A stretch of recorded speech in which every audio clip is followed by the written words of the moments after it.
Alhamdulillahi Rabbil Alamin wa Bismillahirrahmanirrahim. Breakfast is ready. Today is October 3. Naka-ready na ang aming breakfast. Pansiton.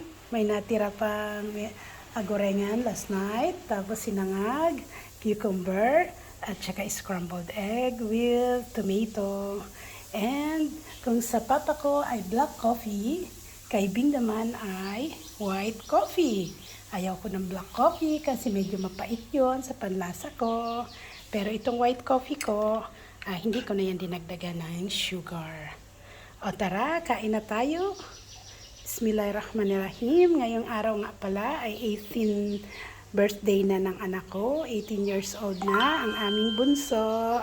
Kairin, pero kami mga Muslim ay hindi nagse-celebrate ng birthday, pero syempre naaalala namin ang aming mga kaarawan para maalala namin na nadadagdagan na ang aming mga edad. Alhamdulillahi Rabbil Alamin.